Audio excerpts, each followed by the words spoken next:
Bienvenidos a nuestro viaje de transformación.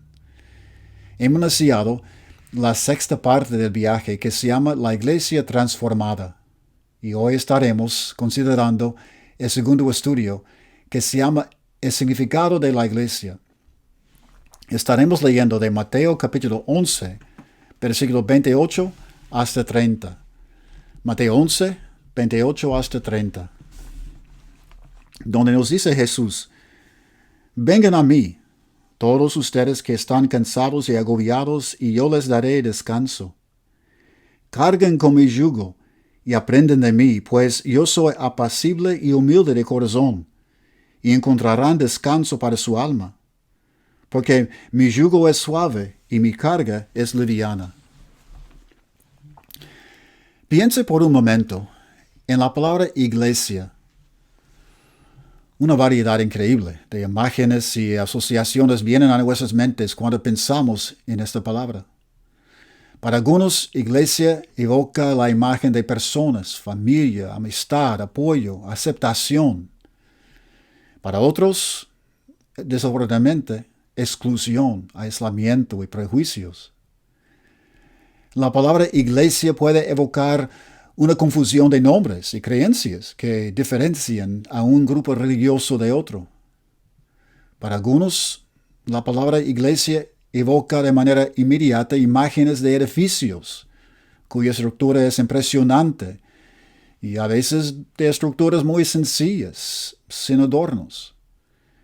Para algunos, iglesia representa un lugar sagrado en donde pueden sentir la presencia de Dios. Y para otros, es solo un lugar en donde reunirse. Jesús prometió: edificaré mi iglesia. Mateo 16, versículo 18. Como creyentes de Jesús, queremos saber lo que Él quería que fuera el propósito y naturaleza de la iglesia que Él edificó. Para comprender las enseñanzas que nos dejó hace tantos siglos, tenemos que hacer el mejor esfuerzo para librarnos de las imágenes de las iglesias contemporáneas y también de las ideas preconcebidas, para así entender lo que el Nuevo Testamento nos quiere decir. Librarnos de esto es sin dudas muy difícil, pero es un paso necesario para poder librar el Nuevo Testamento y dejar que nos hable con claridad. El Nuevo Testamento fue escrito en griego originalmente, la lengua común en el Mediterráneo durante el primer siglo. En la versión en español, la palabra iglesia es la traducción española de la palabra griega eclesia. Eclesia era en realidad una palabra griega muy común que describía a una asamblea o junta de personas que habían sido convocadas o invitadas porque tenían un propósito en común. Significaba de manera literal aquellos que habían sido llamados. La palabra no implicaba que tenía que haber alguna relación previa entre las personas antes de que se juntaran, como ser amigos o ser de la misma comunidad, sino que solo habían sido reunidos por un propósito en común. Lucas, el escritor del libro de Hechos en el Nuevo Testamento, usó la palabra eclesia para describir a un grupo pequeño que se había reunido para protestar en contra de las enseñanzas de Pablo, el apóstol de Jesús. El grupo pequeño rápidamente se convirtió en una multitud de personas furiosas que tomaron a dos de los socios de Pablo y los arrastraron hasta un teatro al aire libre. Lucas escribió que la asamblea, eclesia, estaba confundida. Algunos gritaban una cosa y otros gritaban otra. Hechos 19, 32. En este caso, la palabra describe una multitud de personas reunidas en un teatro que ni siquiera estaban seguros de por qué se habían reunido. La palabra simplemente se refería a un grupo de personas que se reunía con un solo propósito. Sin embargo, los escritores del Nuevo Testamento también usaban la palabra eclesia como un término que se volvió rico en su significado respecto a los seguidores de Jesús. Durante los 3 años y medio en los que Jesús enseñó por toda la longitud y la anchura de Palestina, invitó a las personas a que se reunieran para seguirlo. A las personas que estaban hartas de las religiones hipócritas y superficiales, les dijo que lo que habíamos leído: vengan a mí, todos ustedes que están cansados y agobiados, y yo les daré descanso. En otra ocasión, mientras se encontraba en Jerusalén durante una fiesta importante entre los judíos, exclamó: si alguno tiene sed, que venga a mí y beba. De aquel que cree en mí, como dice la Escritura, brotarán los ríos de agua viva. Juan 7, 37 hasta 38. A veces su llamado para que las personas lo siguieran era tan simple como decir: sígame, como cuando se lo dijo al recolector de impuestos, Mateo, en Mateo 9:9. ¿A dónde los estaba llevando? ¿A dónde, o mejor dicho, a quién los estaba guiando? Él les dijo a sus seguidores: yo soy el camino, la verdad y la vida. Nadie llega al Padre sino por mí. Si ustedes realmente me conocieran, conocerían también a mi Padre. Y ya desde este momento lo conocen y lo han visto. Juan 14, 6 a 7. Jesús los estaba llamando, invitándolos a que establecieran una relación con el Creador, como su Padre. Los estaba invitando a conocer al Padre porque Él, Jesús, el Hijo, era la revelación y la expresión del carácter y el poder del Padre. Conocer al Hijo equivalía a conocer al Padre. Y Jesús los estaba invitando a tener una relación personal con el Padre al convertirse en sus hijos, llevando una vida transformada en su imagen. En el Sermón del Monte, Jesús invitó a sus seguidores a ser hijos de Dios al vivir en amor, de la misma manera en que Dios es amor. Él prometió: dichosos los que trabajan por la paz, porque serán llamados hijos de Dios. Mateo 5:9. Él retó a sus seguidores a que sean compasivos, así como su Padre es compasivo. Lucas 6:36. Si amamos con el mismo amor incondicional con que el Padre nos ama, seremos como Él. Y ustedes, por el contrario, dice, aman a sus enemigos, háganles bien y denles prestados sin esperar nada a cambio. Así tendrán una gran recompensa y serán hijos del Altísimo. Lucas 6:35. Toda la enseñanza de Jesús fue como una invitación. Llamaba a las personas para que salieran de sus vidas egoístas y desesperadas y vivieran con un nuevo propósito: amar a Dios en corazón, alma, mente y fuerza, al vivir en amor. Muchas personas los siguieron de manera literal, proveyendo así una multitud entusiasmada y atrayendo a más personas cuando éste se paraba para enseñar. Sin embargo, es interesante que los escritores de los primeros libros del Nuevo Testamento, Mateo, Marcos, Lucas y Juan, no hayan usado la palabra eclesia para referirse a estos primeros grupos de personas. Muchos de los momentos en los que Jesús enseñaba eran informales, cerca de la orilla del mar, a un lado de una colina, en el centro de los pueblos, o incluso justo después de haber sanado a algún lisiado o ciego. Algunas de las personas que lo seguían eran discípulos dedicados, llegando a creer que Jesús había venido de Dios.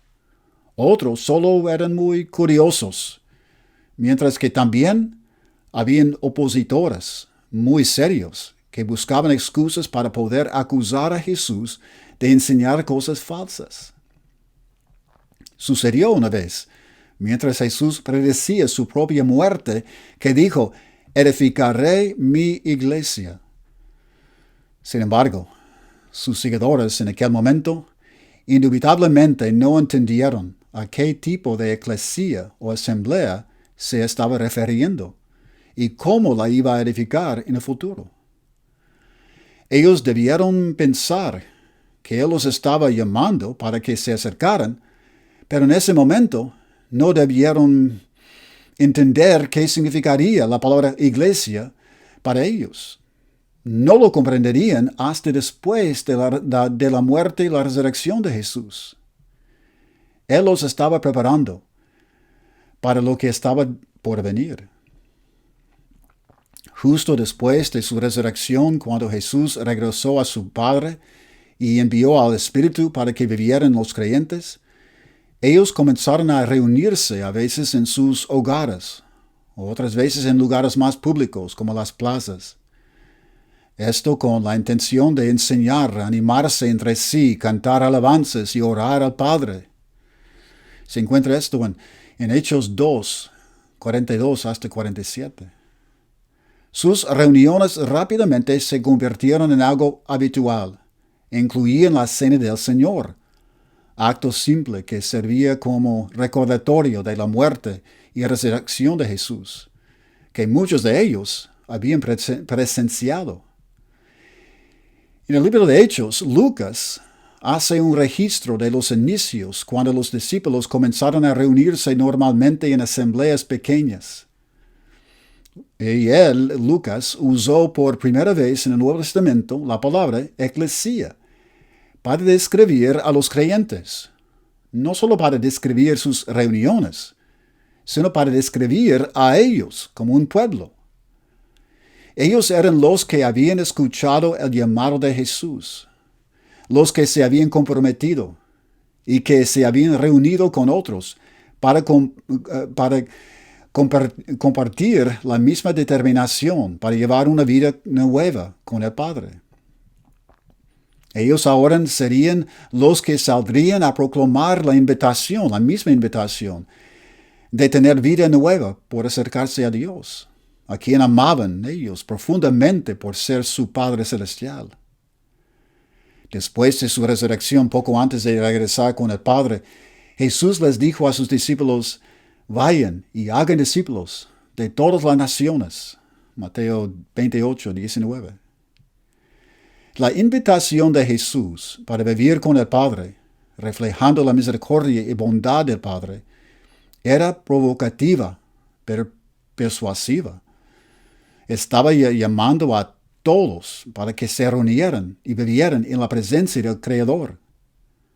Sus discípulos fueron a reclutar discípulos en una época en la que la sociedad en el Imperio Romano estaba más dividida por la raza, etnicidad, características culturales, clases sociales y por el egoísmo, envidia y odio.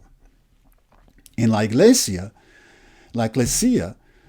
judíos y gentiles, esclavos y libres se encontraron en las mismas reuniones, compartiendo la cena del Señor y ayudándose entre sí a llevar una vida transformada. Nunca habían imaginado el tener una relación tan cercana los unos con los otros. Habían sido completos extraños, rivales y hasta enemigos, pero ahora habían desarrollado un vínculo profundo entre ellos de manera rápida. Llegaron a formar más que una reunión de personas. Formaron una comunidad o comunión. Esas palabras comunidad o comunión describen a un pueblo que comparte o participa en algo juntos. Comúnmente pensamos de una comunidad como personas que viven en la misma área o vecindad. Pero la Iglesia formó una comunión de personas quienes originaron de lugares alejados y culturas distintas, y sin embargo participaban juntos en el nivel más profundo de su existencia. ¿Qué compartían? Su comunión surgió desde sus espíritus. Todos compartían el deseo espiritual de conocer y ser conocidos por Dios. En vez de negar lo que sus espíritus deseaban, se libraron de las ideas preconcebidas y dejaron que su sed espiritual los guiara hacia el Padre. Habían llegado a conocer la verdad de las enseñanzas de Jesús, de que todos podemos tener una relación íntima con el Padre al vivir en amor. El compromiso mutuo de conocer al Padre al seguir a Jesús significaba que todos le pertenecían a Jesús. Ellos eran su eclesia, su iglesia, los que habían respondido a su llamado. Aunado a esto, comprendían que su muerte en la cruz había sido para librarlos de la culpa de cómo habían sido sus vidas anteriores y que les daba la fuerza, la fortaleza de poder llevar una vida nueva. Ellos le pertenecían porque Él había pagado este precio incomparable para que pudieran ser libres. Después, en un nivel aún más profundo, ellos compartían la experiencia de nacer de nuevo para comenzar una vida nueva, compartiendo el mismo espíritu que da vida. Desde el principio, poco después de la resurrección de Jesús, los creyentes fueron sumergidos en las aguas del bautismo para el perdón de sus pecados y para así recibir el Espíritu de Dios, según Hechos 2, 36 hasta 41. El Espíritu de Dios que vivía en ellos les daba vida y los empoderaba para poder llevar una vida nueva. En ese momento, cuando el Espíritu comenzó a vivir dentro de ellos, nacieron de nuevo como hijos de Dios, adoptados por Él para ser parte de su familia. Así que la asamblea de Jesús no solo era un grupo de personas reuniéndose en un mismo lugar, sino que eran una comunión de creyentes compartiendo la misma identidad, que era infinitamente más significante que cualquier relación étnica, cultural o racial. Lo que compartían era su identidad espiritual y sus nuevas vidas como hijos de Dios. En su carta para la iglesia en Éfeso, Pablo les recordó a los miembros de la eclesia que el Padre los había juntado, aunque todos tenían pasados totalmente distintos, para así formar su propia familia. Ahora pertenecían a la misma familia. Como miembros de la familia de Dios, la iglesia de Jesús, aún era la asamblea de Jesús cuando los miembros no estaban reunidos en el mismo lugar físico. Los miembros de una familia son aún familiares, incluso cuando no están todos juntos en el mismo lugar. Están emparentados no porque estén en el mismo lugar, sino porque nacieron de la misma familia. Así pues, la asamblea de Jesús no solo se refería a las reuniones de los seguidores de Jesús, sino a los seguidores en sí, para describir la relación entre ellos como creyentes que habían nacido de nuevo para ser hijos de Dios. Ellos no asistían a la iglesia, sino que ellos eran la iglesia, incluso cuando no se reunían. La iglesia de Jesús no tenía nada que ver con un edificio o un lugar específico que se consideraba sagrado para poder reunirse con Dios. Ellos sabían que en todo momento compartían el vínculo profundo espiritual que los conectaba con sus compañeros creyentes, que podían haber sido sus rivales o aún enemigos en otro tiempo previo. Todos ahora eran una misma familia, enfocada en llevar una vida transformada en la imagen del mismo Padre. Conforme se esparcieron en lugares distantes del Imperio Romano las noticias de la salvación y transformación en el primer siglo, asambleas de creyentes que nacieron de nuevo y se comprometieron a transformarse, se formaron en diversos pueblos y ciudades. Por ejemplo, en la 1 Corintios 1:2 menciona la iglesia de Dios en Corinto. En Gálatas 1:2 dice la iglesia de Gálatas o la iglesia de los Laodicenses en Colosenses 4:16. Las iglesias en esas ciudades todas formaban parte de la asamblea de Jesús, la iglesia. A través del trabajo de sus seguidores que esparcían las buenas nuevas, Jesús estaba haciendo lo que había prometido. ¿Qué haría? Estaban edificando su iglesia. Muy bien. 2 preguntas. Explique en sus propias palabras lo que significa que la iglesia es una eclesia y una comunión y una familia. También, ¿qué puede hacer usted para profundizar sus relaciones con los miembros de la iglesia de Jesús? Hasta el próximo estudio sobre la iglesia transformada. Que Dios los bendiga.